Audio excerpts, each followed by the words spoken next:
Eu tô sorrindo ou tô cara de séria? Entre em contato. E o resto eu não lembro. Vou fazer de novo. Peraí. Primeira frase. Pra você que acompanha a gente no YouTube, saiba que todo domingo a gente tá aqui na capela, às 10 horas, pra tomar um café da manhã delicioso. Rua Tupi, número 115, Jardim Cidade do Aço. E também ao longo das semanas a gente se reúne para poder discutir o que foi falado na nossa reunião de domingo. Isso a gente chama de grupo de conexões. Se você quiser fazer parte, é muito importante, muito legal fazer parte, entre em contato com o número que vai aparecer aqui na tela. Você que chama a capela de casa e faz sentido para você essa missão, eu convido vocês a poder contribuir. Vai estar o QR Code aqui e a chave Pix. Não se esqueça de se inscrever, curtir e compartilhar com seus amigos. E agora, fique com a mensagem de domingo. Bom dia, bom dia, bom dia a todos. Bom dia. Todo mundo bem? Dá um bom dia igual do Johnny aqui, gente. Bom dia! Bom dia! Bom, eu também li Colossenses, acredita? Um dia de madrugada, eu falei assim, gente, acho que o Luan me passou o resumo todo errado, cara. Não tem nada a ver. Assim, falei, caramba, tô em Colossenses. É muito nome estranho. Ai, gente, mas tá bom. Que bom que vocês estão bem. É a idade, enfim. E aí, o Hexa vem? Quem tá confiante aí? Ó, eu vi um com certeza ali. Neymar já deu os atestados tudo dele, né? Agora não tem como dar mais atestado. Gente, jogo sábado. Aí meteu atestado. Depois jogo sexta, outro atestado. Já fez um filho no meio do caminho? Não fez? Não teve um filho agora? Ele anunciou mais um filho? Isso aí. Mas que bom, gente. Bom que vocês estão bem. Hoje nós estamos continuando uma série de Tessalonicenses, 1 Tessalonicenses, primeira carta que Paulo escreveu para a cidade de Tessalônica. E vou tentar fazer um pequeno resumo do que foi falado antes. Há 2 semanas atrás, a Regi, também conhecida como nosso ChatGPT, cadê a Regi? Sempre que a gente falar aqui ChatGPT, é porque a gente perguntou para a Regi.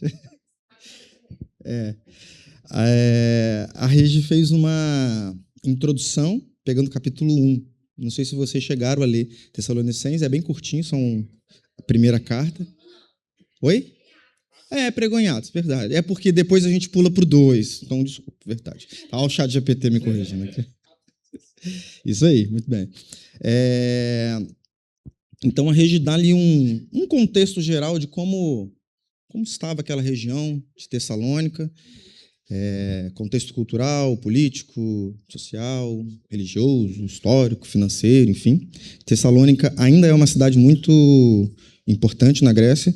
Alguns chamam atualmente de Salônica, mas é pouco utilizado esse termo, enfim, só para trazer só para fingir que eu conheço um pouquinho da história e tal, enfim. Mas, fazendo um pequeno resumo, então vou falar um pouquinho até do capítulo 1, bem rapidinho. Paulo, ele escreve para uma cidade, para um povo, para uma igreja, que eles haviam visitado há um tempo atrás. E ele claramente não acreditava que a coisa tinha ido para frente. Ele ficou pouco tempo, saiu de lá quase que apanhando, enfim. Então foi um contexto muito complicado. E Paulo vai saudar os irmãos em Tessalônica, muito feliz, porque quando ele escreve, ele já tinha recebido Timóteo de volta. Ele estava tão ansioso para saber o que estava acontecendo lá que ele mandou Timóteo para visitar, para ver o que estava acontecendo. Ele mesmo não conseguiu ir. Timóteo traz um monte de boas notícias e ele fica muito feliz. Aí ele escreve para a igreja de Tessalônica. No segundo capítulo, Hugo na segunda mensagem, Hugo falou capítulo 2, capítulo 3, fala da ida de Timóteo e da volta de Timóteo. E claramente percebe-se que os resultados da igreja de Tessalônica foram uma grata surpresa para Paulo. Provavelmente Paulo não imaginava aquilo. Paulo ficou lá aproximadamente 3 semanas pregando com eles, né? Pregou por 3 sábados. Então, assim, é um tempo muito curto para discipular uma pessoa, quanto mais uma igreja. Muito mais naquela época, né? Porque para nós é difícil é difícil a gente olhar lá para trás com as lentes que a gente tem hoje. Porque todo mundo aqui, acho que nasceu e cresceu aqui no Brasil. Então, nós somos de um país cristão, de um país que fala de Cristo, seja pela Igreja Católica, seja pela Igreja Evangélica, há muito tempo. Então, para nós, falar de Jesus, falar da Bíblia é uma coisa muito natural. Há 2000 anos atrás, numa cidade que não pertencia ao povo judeu, uma cidade que era povoada por gregos, por romanos, né? E tinham também lá alguns judeus, é totalmente diferente, é uma outra situação. Então, Paulo passa pouco tempo com eles, discipula o que pode, sai de lá meio que fugido, não só de lá, mas de outras cidades que ele passou. Então, pela surpresa que Paulo apresenta nos primeiros capítulos, a gente imagina que ele pensou, cara, eu acho que a coisa ali não fluiu. Então, ele fica muito feliz, né? Ele está, assim, radiante pelas notícias que Timóteo trouxe. E eu acho que é uma prova bem interessante de que o nosso trabalho é realmente semear a palavra, né? Então, quem vai fazer realmente o restante é o Espírito Santo. Porque o contexto não era o dos melhores, mas a carta de Tessalônica, assim, ela tem todo né? Paulo está muito feliz com aquilo ali. Então, assim, ele foi, colocou a semente, aparentemente não ia dar em nada e deu em muita coisa. Bom, chegamos então ao capítulo 4. Quem tiver com sua Bíblia, de papel, digital, quem decorou tudo na mente, como a Regi, cadeira. Abra, por favor, em 1 Tessalonicenses, no capítulo 4. A gente vai ler um pouquinho e depois vamos explicar, discorrer sobre cada um dos pontos. Está mais ou menos no meio do Novo Testamento. É isso, Regi? Ali no meio, né? Aproximadamente. Depois de Colossenses. Bom, vamos lá? Vamos ler um pouquinho? Vou ler do capítulo 1 do versículo 1 até o 12. Depois a gente fala um pouquinho e discorre, tá? Bom, vamos lá. Quanto ao mais, só para retornar, né? Paulo finaliza o capítulo 3 ali muito feliz, contando que Timóteo havia voltado, e aí ele continua. Quanto ao mais, irmãos, vocês aprenderam de nós como devem viver e agradar a Deus, e de fato estão vivendo assim. Agora pedimos e os encorajamos no Senhor Jesus que continuem crescendo nisso cada vez mais. Pois vocês conhecem os mandamentos que lhes demos da parte do Senhor Jesus. A vontade de Deus é que sejam santificados e que se abstenham da imoralidade sexual. Cada um saiba controlar o seu próprio corpo de maneira santa e honrosa. Versículo 5. Não dominado pela paixão de desejos desenfreados, como os pagãos que não conhecem a Deus. A esse respeito, ninguém prejudique o seu irmão, nem dele se aproveite. Como já dissemos e advertimos, o Senhor é o vingador quando se trata de todas essas práticas, porque Deus não nos chamou para a impureza, mas para a santidade. Versículo 8, portanto, aquele que rejeita essas coisas não está rejeitando o homem, mas a Deus que dá a vocês o seu Espírito Santo. Quanto ao amor fraternal, não precisamos escrever, pois vocês mesmos já foram ensinados por Deus a amar uns aos outros. De fato, versículo 10, vocês amam todos os irmãos em toda a Macedônia. Contudo, irmãos, insistimos com vocês que procedam assim cada vez mais.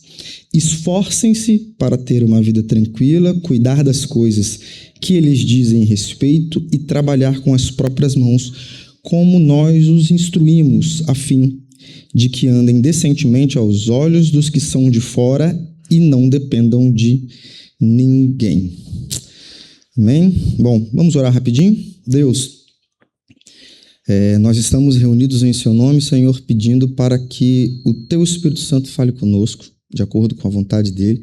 Eu peço para que toda distração minha, de todos que estão aqui agora, que ela vá embora, que a gente deixe nossas preocupações lá fora, que pelos próximos minutos a gente possa se concentrar 100% em Te adorar e ouvir a Tua voz. É o que eu te peço e te agradeço em nome de Jesus. Bom, vamos lá. Duas coisas que eu reparei nessa primeira parte do capítulo 4. A semana que vem a gente termina, Marcelo, né? Semana que vem? Marcelo finaliza o capítulo 4. Duas coisas. Paulo reforça que na parte fraternal, né, no amor fraternal, eles já viviam conforme Deus queria, mas Paulo também traz algumas instruções, né? Então vamos ler passo a passo, versículo por versículo. Se você continuar aí com sua Bíblia aberta, a gente vai lendo. Vamos lá. No versículo 1, Paulo fala assim: quanto ao mais, irmãos, vocês aprenderam de nós como devem viver e agradar a Deus, e de fato estão vivendo assim. Agora pedimos e os encorajamos no Senhor Jesus que continuem crescendo nisso cada vez mais. Olha que interessante. Paulo ali parece até pela alegria dele, parece um professor que vê o aluno tirando nota 10, né? Então ele está assim, muito feliz com aquilo. Tem algum professor aqui? Professor mesmo, de verdade? Não? Ninguém? Nenhum professor aqui, gente. Tenho aqui, ó. O professor sempre tem uns puxa-saco ali que tira 10, aí, qual a resposta tal coisa? A criança vai lá na frente lá e fala, tal, o professor gosta disso. Acho que todo professor, né, gosta de ver, todo mestre, todo discipulador gosta de ver que a pessoa está de fato aprendendo. Então, assim, Paulo, que pregava para um monte de cidade, não imaginava que as coisas estavam tão bem em Tessalônica, e de repente escuta tudo aquilo de Timóteo, ele está muito feliz, né? E ele começa dizendo: vocês já estão fazendo isso, vocês aprenderam de nós como deve viver e agradar a Deus, então já estão vivendo assim. E aí ele fala que vocês continuem crescendo nisso cada vez mais, né? Imagina um filho que chega com um boletim, imagina o João, não sei se ele tirava 10, né? Chegava assim, mãe, tirei 10. O que você fala? Parabéns. Aí o que você espera? Continue tirando 10. Continua tirando 10 nas outras coisas. Não é isso? É assim que a gente faz. E eu acho que na vida com Deus é mais ou menos assim. Acho que estar com Cristo não é um lugar onde a gente alcança, mas é uma estrada. A gente tem que continuar, tem que perseguir. O que a gente vai alcançar é o céu quando Jesus voltar. Antes disso, cara, é uma estrada. A gente não pode parar. Chegou num lugar, continua. Jesus era assim. Jesus estava aqui, salvavam aqui, vou para a próxima cidade. Quem quiser, vem comigo, vem me acompanhando. Jesus não parava. E Paulo dá esse conselho a ele. Gente, continue desse jeito. Está tirando 10? Está tudo certo? Continue, não para. E aí no no versículo 2, ele fala assim: pois vocês conhecem os mandamentos que nós lhe demos da parte do Senhor Jesus. Olha que interessante. Foram apenas 3 semanas. Quero frisar isso porque, gente, é um tempo muito curto. Não dá para você discipular uma pessoa em 3 semanas. Vai discipular uma igreja inteira. Uma igreja que tinham ali pessoas que eram pagãs, tinham gentios, tinham judeus também, vivendo o evangelho pela primeira vez. Então, assim, o tempo é muito curto. Mas mostra também que o nosso trabalho não é em vão. Não é em vão. Porque, às vezes, a gente tem 3 minutos para falar com alguém e a gente pode falar uma palavra que realmente venha edificar aquela pessoa e ela vai se lembrar daquilo. Todo mundo já deve ter passado por alguma situação assim, né? Bons mestres normalmente discipulam muito bem. Então, foram 3 semanas certamente muito proveitosas, né? Continuando, no versículo 3, ele fala assim: a vontade de Deus é que sejam santificados e que se abstenham da imoralidade sexual. Em algumas traduções está falando se abstenham da prostituição, enfim, né? É praticamente a mesma coisa. Estava tudo bem até aqui. Eu penso que aqui a coisa deu uma mudada. Embora a gente leia, né? Isso é uma carta, mas eu imagino que se Paulo estivesse pregando para eles, em vez de mandar a carta, se ele fosse lá conversar, talvez aqui ele mudaria o tom ou as expressões dele. Aqui ficaria diferente, porque ele só está elogiando, e de repente ele dá um conselho para que eles fiquem atentos nessa parte, né? E uma coisa interessante: sejam santificados e que se abstenham da imoralidade sexual. Eu fiquei com isso na cabeça, porque ele podia falar: sejam santificados, santifiquem-se. Porque não tem como você se santificar e não está atento à parte da imoralidade sexual. Eu fiquei pensando o seguinte, será que Paulo não sabia de algo? Será que ele não queria frisar isso por algum motivo? Porque santifique-se e faça tal coisa, né? É um conselho de alguém. Opa, ó, anda do caminho certo, mas ó, fique atento também nessa parte aqui. Eu não sei se é por isso, mas nós sabemos que aquele povo, pelas práticas pagãs que tinham, claro que ali na igreja de Tessalônica tinham muitos judeus, mas muitos gentios ali. Principalmente o povo romano, os gregos também, eles sempre foram conhecidos por práticas do que a gente considera e Deus considera imoralidade sexual, né? Os romanos são famosos por isso. Tudo que é filme, de alguma forma, tenta retratar algo nesse sentido. Então, assim, talvez Paulo estivesse falando exatamente porque ele sabia o contexto daquele povo. Sabia o contexto do que estava acontecendo ali. Pode ser que Timóteo trouxe alguma informação, que aqui a Bíblia não diz. Pode ser que Timóteo falou, ó, compensação nessa área aqui, o bicho está pegando. Né?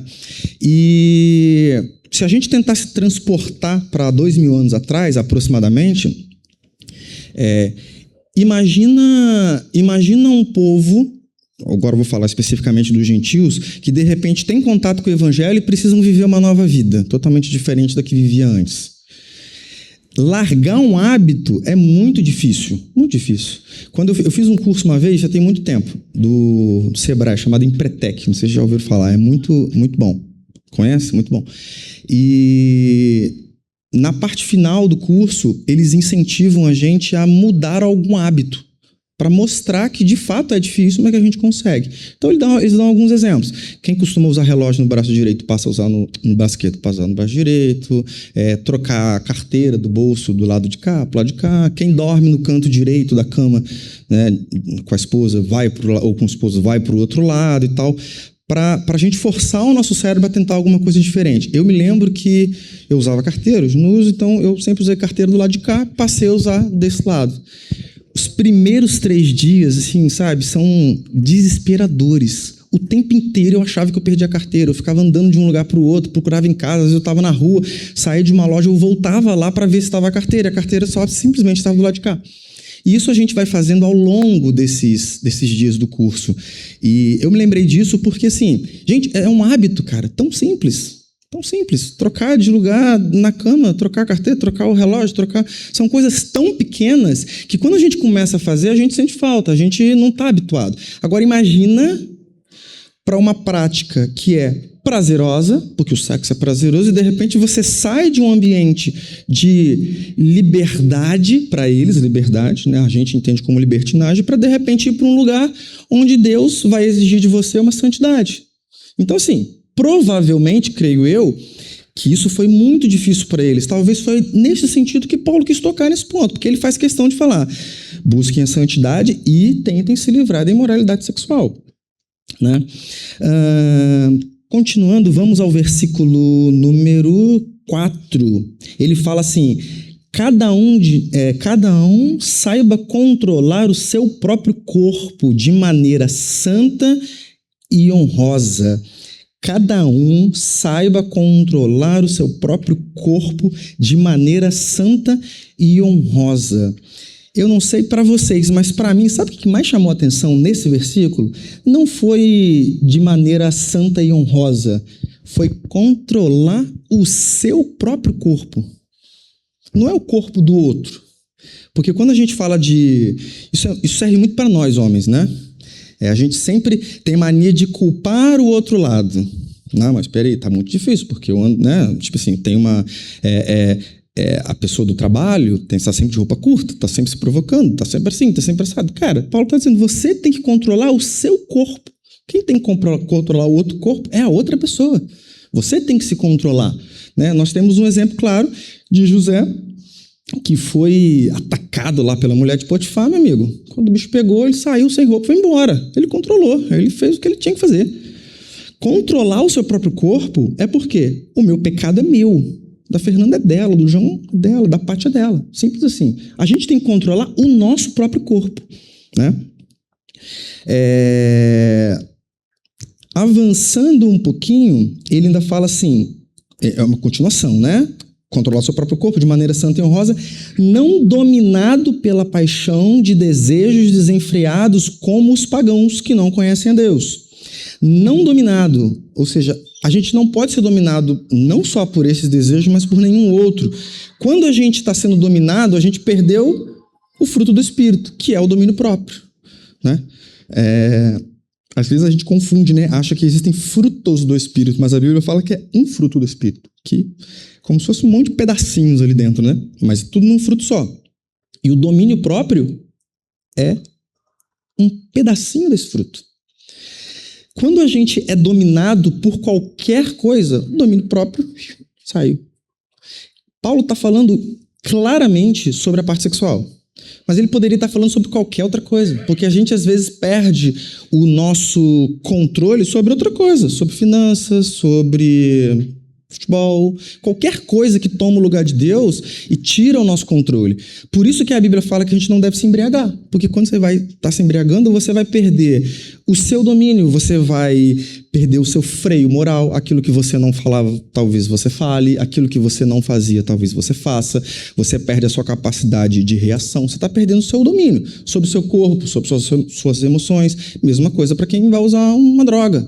Né? Você está saindo de um lugar onde você deve se controlar e indo para o outro lado. Tá? Vamos continuar. Versículo 6. A esse respeito, ninguém prejudique o seu irmão, nem dele se aproveite. Como já dissemos e advertimos, o Senhor é o vingador quando se trata de todas essas práticas. Eu acho que aqui agora é o inverso. Antes, há 2 versículos atrás, Paulo falou o seguinte: domine o seu corpo. Você tem que se preocupar com o domínio do seu corpo. Aqui agora, ele traz a outra pessoa. Por quê? Na questão da imoralidade sexual, você certamente vai estar trazendo alguém contigo. O que Paulo está dizendo é, olha só, não prejudique o seu irmão. Porque se você der um passo no caminho da imoralidade sexual, vai ter alguém ali também. Então você está prejudicando seu irmão. Ele vai prestar contas com Deus, você também. Mas você está prejudicando uma pessoa também. Você está contribuindo para que aquela pessoa peque. E aí depois ele fala o seguinte, ó, deixa eu voltar, e nem se aproveite dele. Não prejudique o seu irmão e nem se aproveite dele.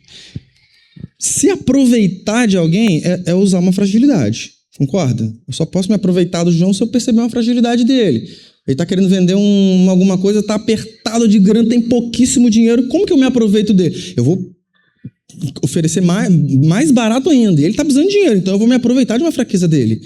Na parte da imoralidade sexual, eu acho que isso também acontece, né?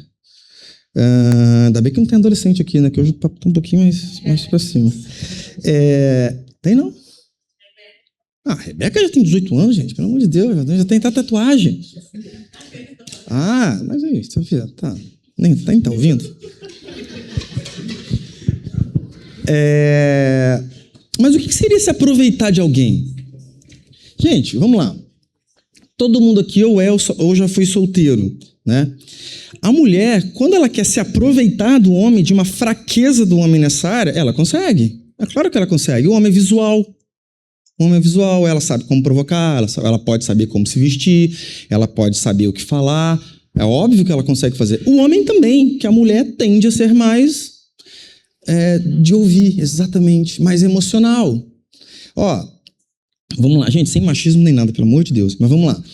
Se a mulher acabou de terminar um relacionamento, tá triste, tá na bad, tá sofrendo, numa quarta-feira à noite, chuvosa, se chega alguém e conversa manso e vem cá, isso vai mexendo com ela, porque tudo que ela precisa ali naquele momento em termos de cuidado, de afeto, de ouvir e tal, a pessoa, se ela se aproximar, ela vai conseguir fazer aquilo. A mulher também consegue fazer isso sobre o homem.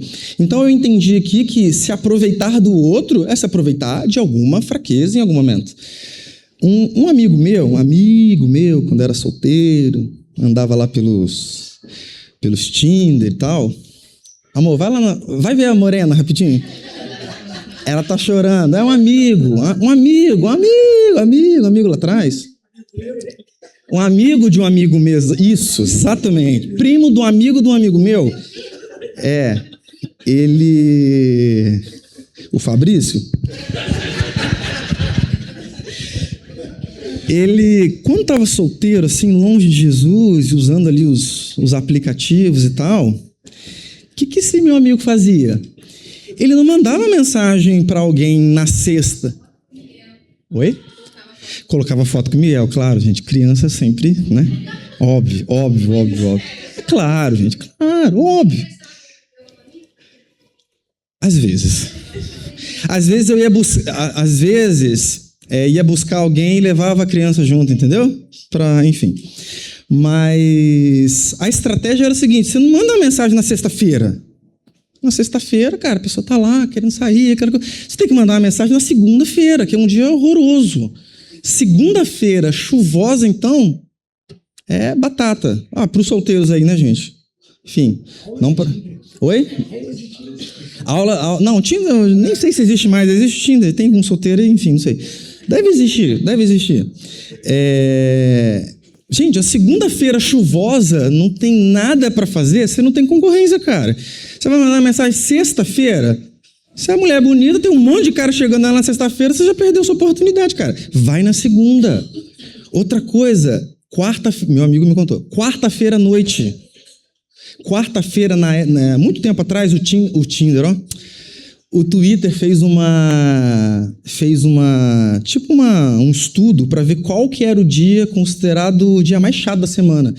E eles identificaram que não era segunda-feira. Eles analisaram milhões de postagens e tal que as pessoas comentavam.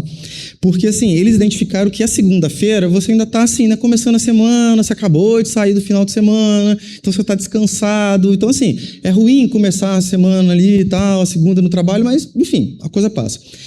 A terça-feira, mais ou menos, você ainda está ali está iniciando. Mas a quarta-feira, você já está na expectativa da sexta-feira, ainda está longe, está no meio da semana. Para quem curte futebol, quarta-feira é um excelente dia, né? A gente fica... Se o cara não é vascaíno, dia de jogo é um bom dia. Então, você fica ali.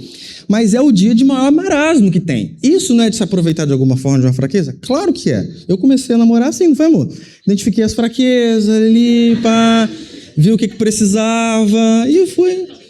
Exatamente, fui indo, prometi uns negócios, vou fazer não sei o que pra igreja lá, vamos conversar.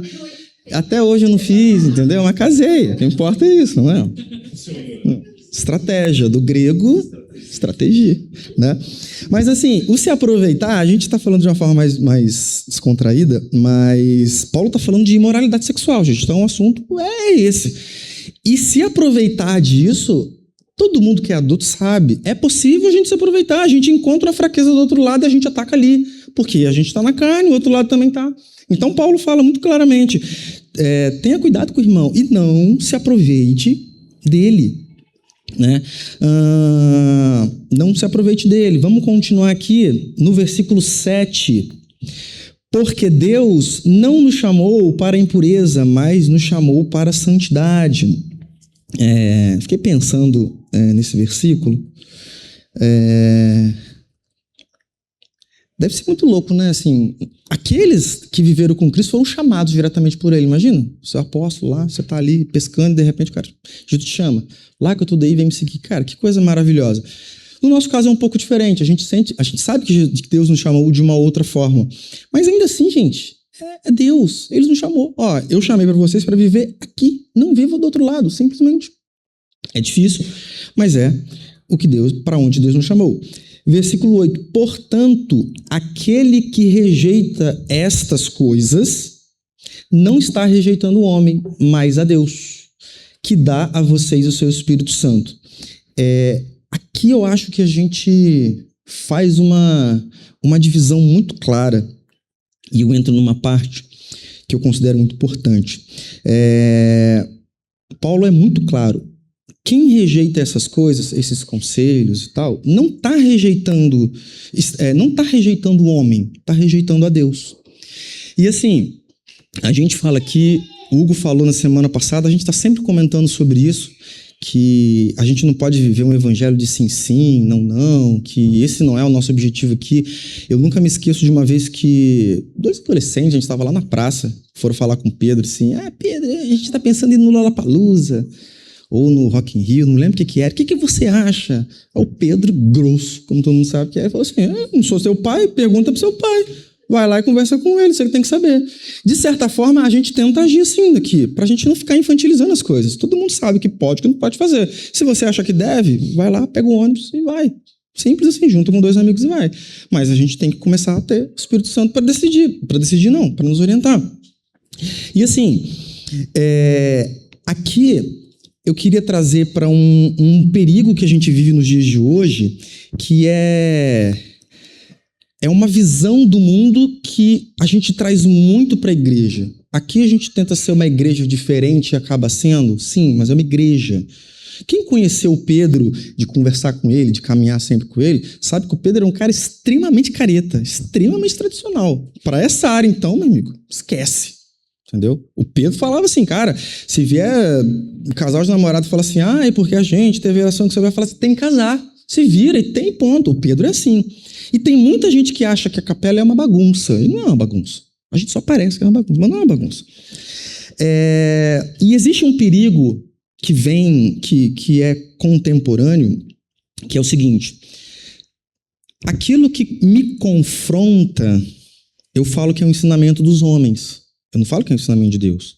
Porque todo mundo que está fora da igreja fala bem de Jesus. Todo mundo. E eu acho isso uma hipocrisia. Eu acho que as pessoas lá fora deveriam falar mal de Jesus.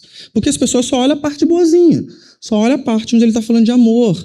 Onde ele foi lá na prostituta e perdoou ela. Mas eles esquecem que depois ele falou, você não pode mais pecar. Né? Como ele é samaritana, ele foi lá, anunciou que ele era o rei, disse que se ela bebesse da água que ele desse, ela nunca mais teria sede. Só que antes, o que ele falou? Cadê seu marido? Aí ela fala assim, não sei o que, tá tentando disfarçar. Ela fala, pois é, porque ela já estava no 5º casamento. Então, Jesus, ele confronta a gente. E nós temos nós vivemos uma época perigosa, onde tudo aquilo que confronta a gente acha que é o ensinamento dos homens, e não é. O que a gente rejeita da palavra de Deus, que é bom pra gente está rejeitando o próprio Deus. Continuando, nós chegamos aqui no versículo 9. O versículo 9 é muito bom. Eu vou falar dele, vou pular para os outros, depois eu vou voltar para ele. Versículo 9, Paulo fala assim, quanto ao amor fraternal, se a gente estivesse voltando, Paulo estivesse falando com eles, ele começou muito bem, falando que eles estavam ok, nota 10, parabéns, continue assim, depois ele entrou na parte de moralidade sexual. Aqui Paulo volta a fazer um carinho, ele fala assim, quanto ao amor fraternal, não precisamos escrever, pois vocês mesmos já foram ensinados por Deus a amar uns aos outros. Cara, maravilhoso. Maravilhoso você ouvir isso. Quanto à parte do amor fraternal, ajudar o próximo e tal, a gente não precisa falar nada, porque vocês estão com a nota 10, está perfeito. Eu vou dar uma pausa aqui, vou pular para o 10, 11, 12, depois eu vou voltar para esse, porque eu considero que isso aqui é a parte mais importante. Tá? Então vamos ao 10. De fato, vocês amam, é uma continuação, né? Todos os irmãos em toda a Macedônia. Maravilha. Contudo, irmãos, insistimos com vocês que procedam assim cada vez mais. É mais ou menos o que ele falou logo no começo. Tá tudo muito bom. Continua. Não para não. Não para de amar o próximo. Continua com esse amor fraternal.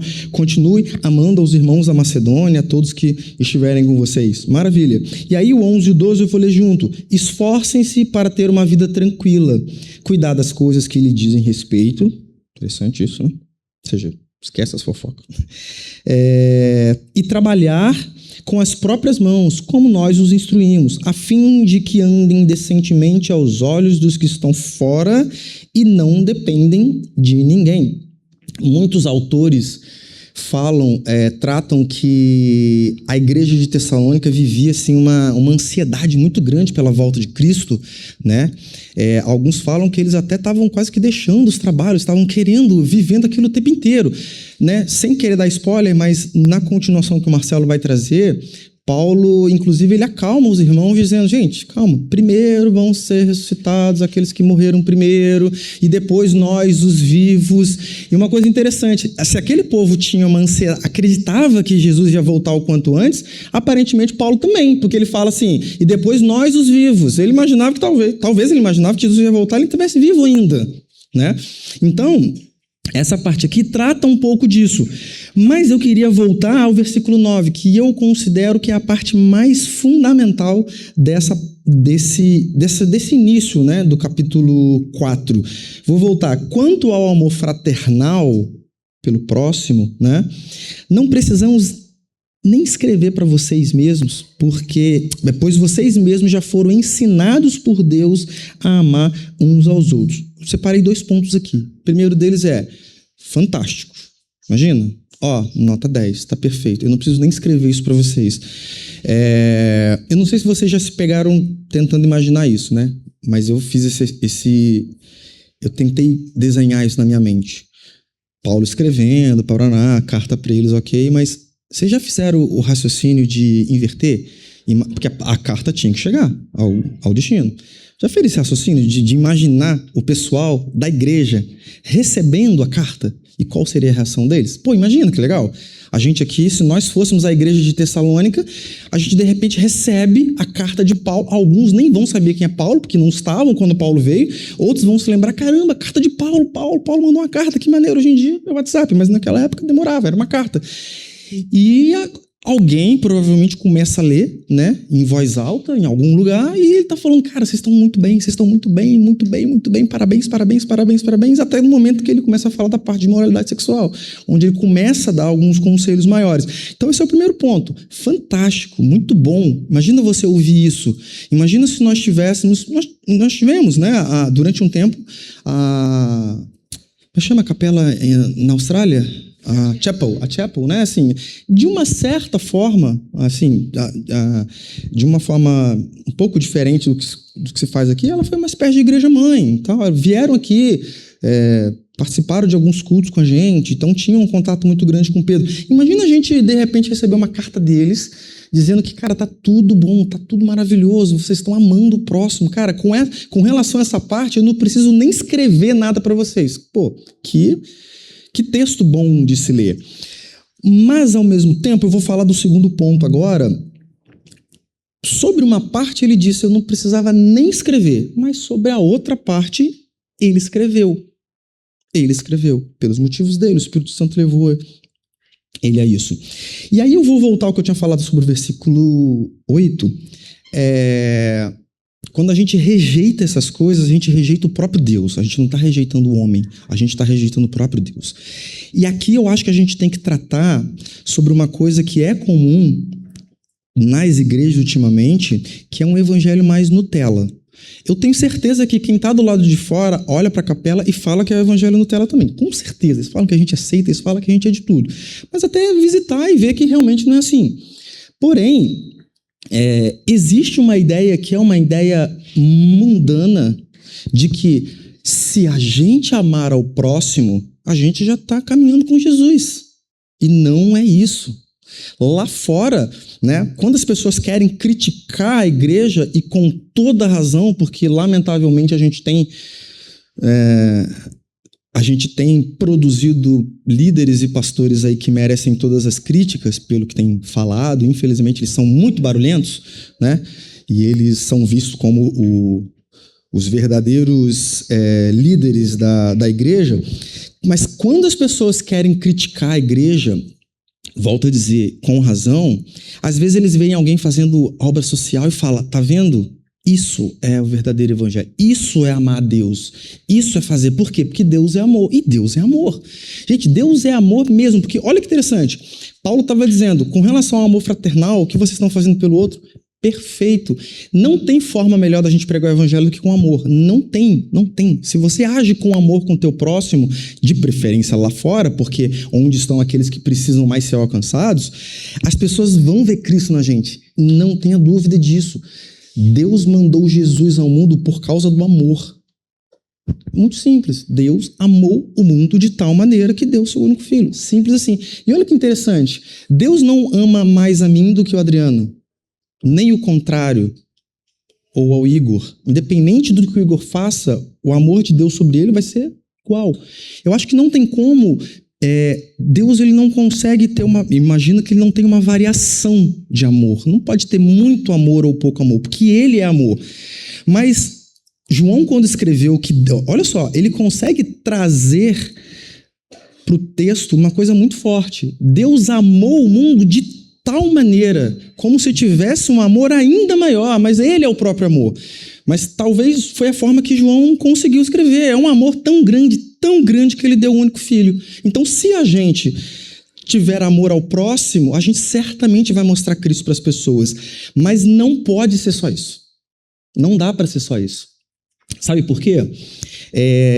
Lá em Tiago, capítulo 1, versículo 27, depois vocês leem em casa, fala assim, que qual é a verdadeira religião considerada por Deus pura e imaculada? Vou ler para eu não errar.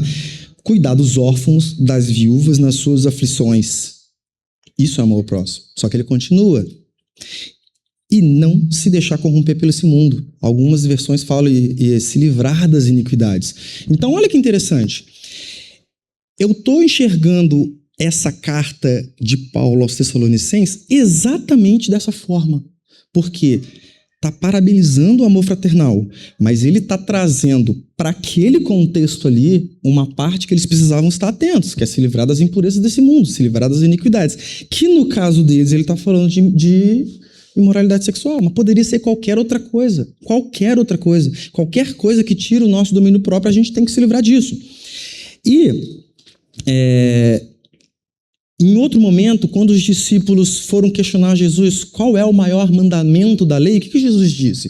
A gente costuma juntar 2, 3 versículos num só. Amar a Deus sobre todas as coisas e tal, blá, blá, e amar o próximo como a ti mesmo. É assim que a gente costuma ler.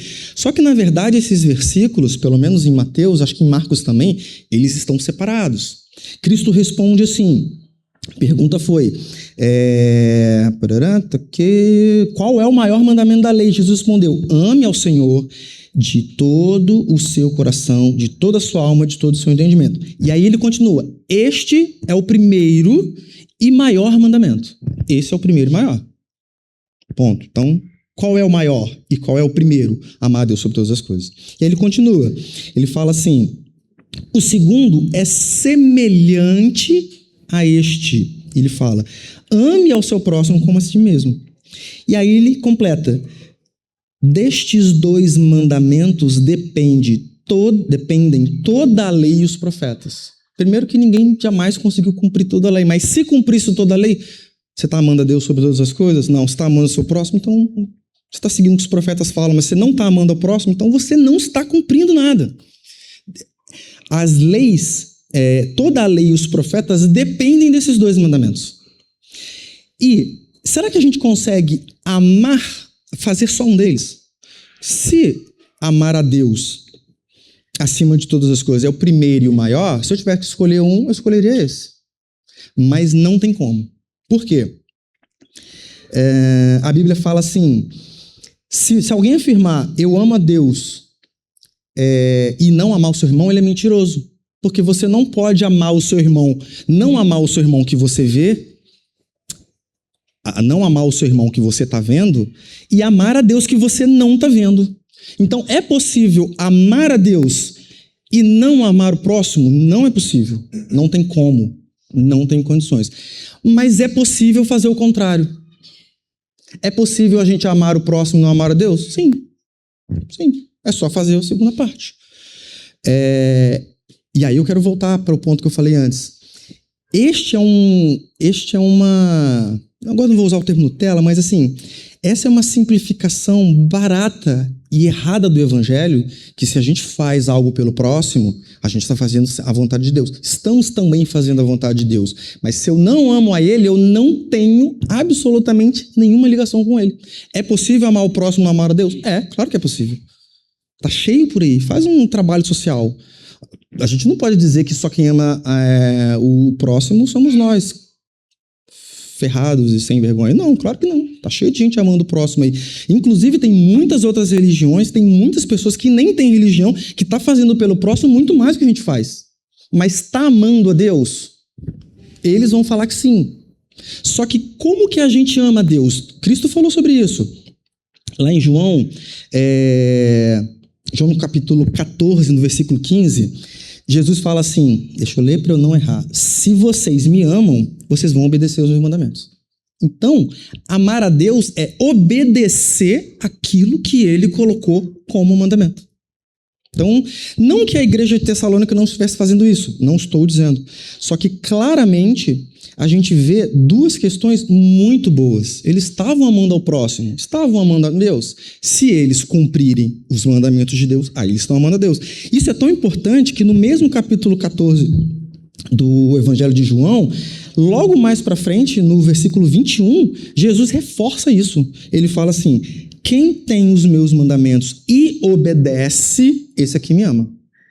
Então, se você olha para os mandamentos de Deus e não obedece, você não está amando ele. Ah, mas eu estou amando meu próximo. Muito bom que todos amassem o próximo. Maravilha, maravilha. Mas isso não me coloca mais próximo de Deus. Eu tenho que amar a Deus e não tem como eu amar ele sem obedecê-lo. Voltando um pouquinho, só para a gente depois retornar para essa parte e finalizar, Paulo provavelmente está falando assim, maravilha. Paulo está falando assim, gente, muito bom. Agora, vocês estão seguindo os mandamentos de Deus? Paulo falou mais de uma vez que passou um tempo com eles, instruindo e ensinando eles. Isso pode ser perdido, principalmente pelo contexto daquela época, tá? Essa é a parte onde claramente nós vemos que Jesus talvez não seja esse cara tão legal quanto as pessoas lá fora acham. Porque as pessoas só querem um pedacinho de Jesus. Eu não sei qual foi o... ChatGPT me ajuda. Qual foi o escritor que falou que Jesus não devia ser um cara legal, ninguém mata caras legais. Isso. C.S. Lewis, esse mesmo. Segundo o ChatGPT. E tem o Gemini também aqui, que é o Luan. Então a gente tá aqui, tá ali. Ninguém mata caras legais. Mas eu acredito que... Quem? Isso aí, ele mesmo. Eu não entendi o nome, mas é ele mesmo. Eu entendi Jim Carrey, mas eu acho que não é. É isso aí. Depois coloca na legenda.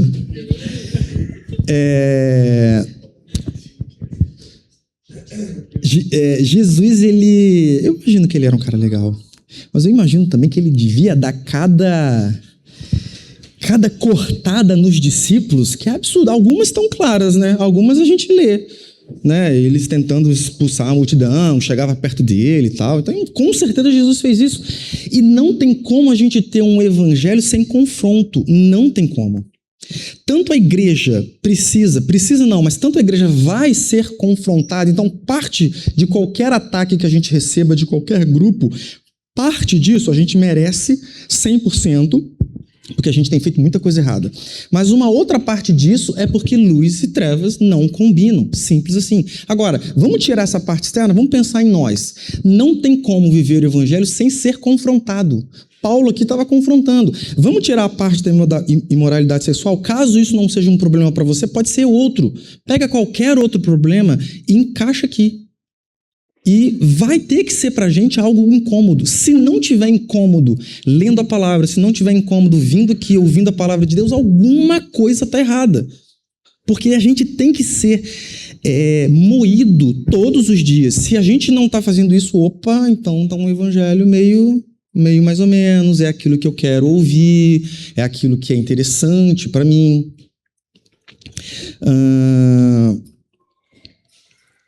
Eu não vou dar spoiler da parte do Marcelo, obviamente, mas essa carta, para mim, ela é um exemplo de como esses dois mundos precisam caminhar.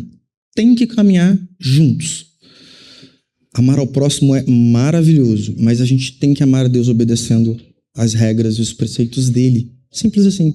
Com falhas. Ninguém vai subir aqui perfeito, gente. Só para falar dos pregadores que eu ouvi que ninguém... Né? Me corrija se eu estiver errado. A gente sobe aqui com um monte de falhas. Se eu for listar aqui, a gente vai ficar até amanhã, só as minhas. Depois vem a do Orson, da Fernanda, todo mundo. Todo mundo tem isso. Mas, em primeiro lugar, a gente tem que crer e entender que esse não é um mandamento do homem. Não sou eu que estou falando para vocês, é a Bíblia. Agora, quando subir alguém aqui trazendo um monte de maluquice, aí você tem que fazer, pega a Bíblia, opa, não está batendo com o que Cristo falou, não. Aí sim, isso é o mandamento do homem, então vamos rejeitar o que ele está falando. Se o João vier aqui falar um monte de besteira, falar bem do vaso, essas coisas, não é bíblico. A gente tira. E esse é um problema que temos em muitos lugares. Por quê? Quem está aqui em cima com o microfone na mão é idolatrado, ele fala um monte de besteira, e quem está do outro lado está numa emoção que não faz nenhum sentido. A gente estava namorando ainda, né, amor? Não vou falar igreja, obviamente, mas você foi num culto, num lugar onde o pastor... Sabe esses pastores que querem inventar coisa? Quer tirar um coelho da cartola, em vez de ler o que está ali, ele acha que é pouco. Essa história que todo mundo conhece, vou inventar uns negocinhos. Aí ele estava falando de Davi. Lembra disso? Que Davi... ChatGPT, qual o filho de Davi que molestou a irmã? Aminon? Aminon, não é? Isso, exatamente. Foi Aminon, não foi? Aminon, exatamente. E isso aí, Absalão ficou no lugar do pai, reinou por um tempo ali. Olha a briga das Iás aí, ó. As Iás aí brigando. As Iás. Aminon, Tamar, não era? Tamar, uma das filhas, ele foi lá e ele simplesmente né? Não pode falar tudo, porque senão o YouTube pode cortar. Não sei nem se o YouTube está vendo a gente, mas tudo bem. E esse pastor, nem sei se era um pastor, né? Eu não estava no dia, ela que veio me contar depois. Ele, não sei nem onde está isso na Bíblia, eu não quis nem procurar, mas ele pegou a idade de Aminon e descontou pela idade da irmã e viu que tinha uma diferença de 7 anos, e 7 é o número da perfeição. Então Aminon, ele olhou aquilo como uma coisa positiva. E cara, e as pessoas provavelmente, depois vocês perguntam para ela como é que foi, provavelmente estavam lá assim, aplaudindo aquilo. Gente, isso é do homem. Hoje, se eu estou num lugar desse, eu não sei o que eu faria, mas eu acho que eu ia levantar e beber água. Quantas vezes eu estava em culto aí, começava a falar um monte de besteira, eu falei, vou beber água. É muito melhor beber água do que ficar ouvindo besteira. Então, a gente precisa da palavra e viver Cristo de uma forma onde a gente entenda, isso aqui não é o Washington que está falando sempre, não é o Igor, não é ninguém, não é o Vinícius. Né? A gente está lá sempre com os adolescentes, então, assim, a gente se esforça ao máximo para que, com todas as nossas falhas que nós temos, a gente traga uma coisa de Deus para ele, porque não é a gente falando, é o próprio Cristo. Então, rejeitar isso é rejeitar Deus. Então, eu queria finalizar isso até com uma pulguinha atrás da orelha. Tirem, quando forem ler, é curtinho. 1 Tessalonicenses tem 5 capítulos, é bem, bem curto. Então, assim, deem uma lida depois, e quando chegarem nesse capítulo 4, nessa primeira parte, podem tirar a parte da imoralidade sexual. Pensa naquilo que, de fato, está pegando na sua vida. Porque para vocês talvez não seja isso, talvez seja uma outra coisa, talvez o seu calcanhar de Aquiles seja outro. Pega e traz para cá. Transporta para esse lugar, faz uma adaptação e entenda o seguinte, se eu rejeitar isso, se eu rejeitar esse conselho de Paulo, eu estou rejeitando o próprio Deus. Mas... não vou falar mais nada, eu vou deixar o Marcelo continuar na próxima semana. Foi isso que nós preparamos para hoje. Gostaria de orar, quem quiser ficar sentado pode ficar, quem quiser levantar pode levantar, para esticar um pouquinho do corpo. Deus, muito obrigado porque Teu Espírito Santo está aqui, nós sabemos disso. Ele chegou antes de nós e Ele preparou este dia. Que a Tua palavra possa reverberar no coração de cada um dos que estão aqui, daqueles que estão em casa, que vão assistir pelo Spotify, que vão assistir pelo YouTube, e que o Senhor consiga falar aquilo que não foi falado aqui. Que o Teu Espírito Santo possa pegar essa palavra e esmiuçar cada vez mais no coração de cada um, para que seja revelado a cada um a sua real intenção. Mesmo assim, Deus, nós queremos dizer que nós miramos na igreja de Tessalônica, porque eles estavam Te agradando, principalmente no amor fraternal. Mas coloque em nós também um desejo de não fazer só pelo próximo, que é maravilhoso, mas também cumprir os Teus mandamentos, seguir aos seus preceitos, para que a gente possa amar o próximo e possa amar ao Senhor também, cumprindo a tua vontade. Esse é o meu desejo, essa é a minha oração, que nós possamos ir para os nossos lares hoje, termos uma boa tarde, uma boa semana, que o Senhor possa falar com cada um de nós da forma que quiser. Te agradeço mais uma vez, em nome de Jesus. Amém.